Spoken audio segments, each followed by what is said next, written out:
The boom of 101 guns heralds a new nation, Bophutatswana, the second of South Africa's homelands to be granted independence.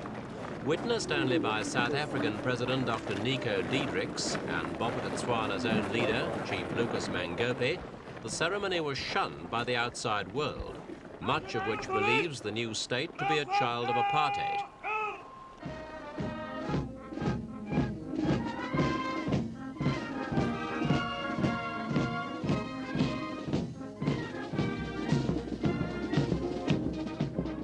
Independent in name, Bophutatswana is in fact totally dependent on South Africa. Agriculturally, it's poor, and its soil and climate are such that it's unlikely ever to improve. 70% of its income comes from South Africa. More than half its 2 million people either live or work in the white-governed cities and farms of the Republic. Most important, it has no seaboard, and it's almost entirely surrounded by South African land. Though its total area equals that of Switzerland, Bophutatswana is made up of 16 parcels of land, 7 of them major portions scattered along South Africa's border with Botswana.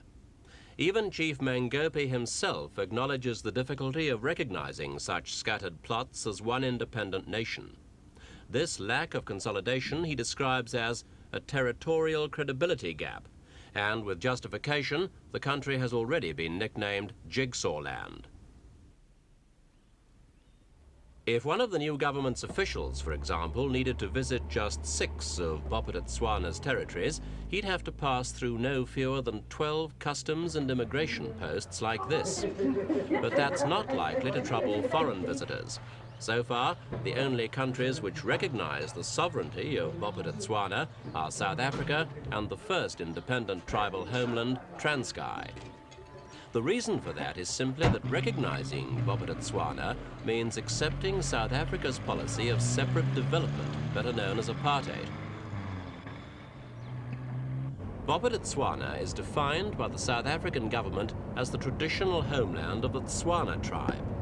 With independence, South Africa has handed over this land to the Tswana-speaking people, who become citizens of Bophutatswana and renounce their South African citizenship. Tswana speakers, even those inside South Africa, whose only connection with Bophutatswana is its language, now lose South African status. Removing tribes like the Tswanas from white South Africa this way is a facet of the separate development policy. By international consensus, Bophutatswana is disqualified from recognition as a sovereign state because of its economic reliance on South Africa, though it does have the most promising resources of the homelands. Both the world's largest producers of platinum have mines here, and other operations exploit asbestos, granite, vanadium, chrome and manganese. Bophutatswana now inherits the world's second largest platinum mine, the Impala, with royalties of £8 million a year. Even so, it won't be able to afford the schools and hospitals it needs, and its budget will remain 80% subsidized by South Africa.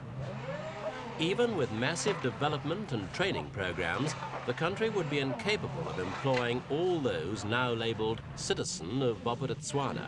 So, for jobs too, it can ill afford to break ties with the Republic.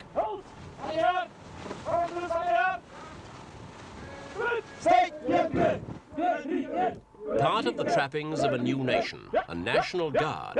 Already 221 National Guardsmen are under training, and the instructor is, of course, South African.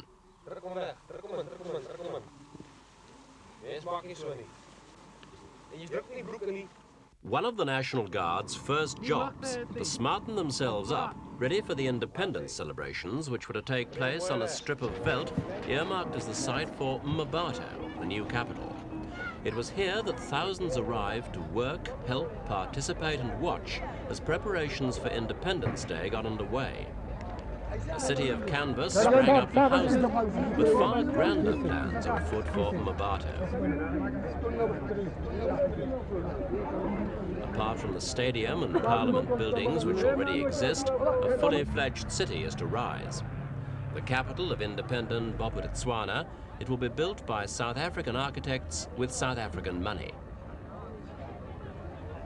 Meanwhile, a town of tents catered for most of the 18,000 people attending 5 days of celebrations. Not all the visitors stayed here. For the VIPs, a brand new hotel opened in time for Independence Day.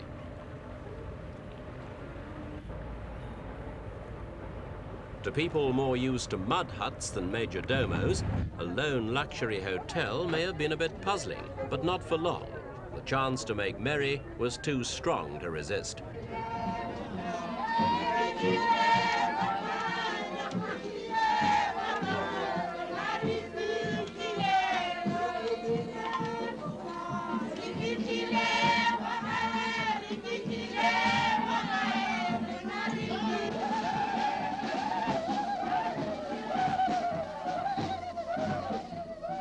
The program for the independence celebrations was to follow almost exactly that of Transkei last year.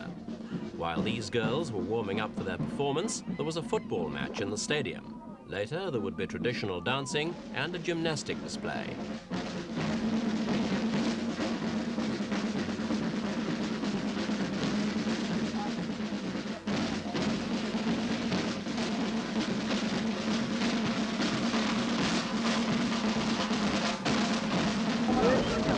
Hours before the festivities, a mass of tribespeople began to scramble for places on the hastily prepared grandstands of scaffolding. After all, this was to be an historic day inside Bophutatswana, even if the rest of the world gave it the cold shoulder. The guest list was notable only for its brevity. No heads of state, no royal representatives nor ambassadors. Chief Lucas Mangope, who must have found it a bitter-sweet experience, took the opportunity to lambast South Africa for its arbitrary arrogance in the past. South Africa's President Diedrichs confined himself to his duty of transferring power, playing his formal role on the eve of independence and saying nothing in reply to the criticism from Chief Mangope. For a while, politics were forgotten as the people of Bophutatswana submerged themselves in the pomp and pretension of the celebrations. It was an evening that had everything, from the torches of independence to the promise of a new nation's youth.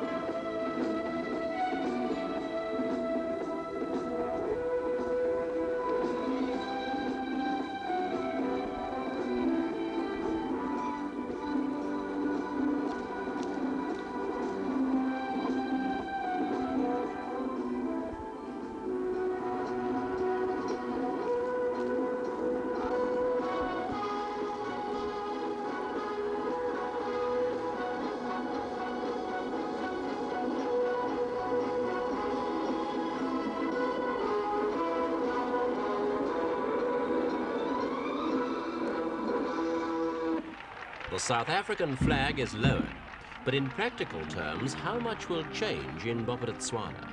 President Mangope says that independence releases the Tswana people from the indignity of colonial rule, but he recognizes its limitations.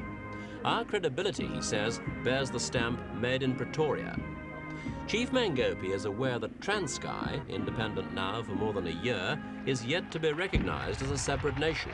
Where Transkei's failed, why should Bophutatswana succeed? A question we put to South Africa's Commissioner General in Bophutatswana, Gerhardus Wessels. Well, I must say this, that I think the homeland is a success, but getting recognition wasn't a success. We expected that. Why that is, we've asked different people and we've asked different countries already, but the reason they give is in many ways just nonsense. Why nonsense? Well, I mean, if I ask them what is your criteria, they can't tell you.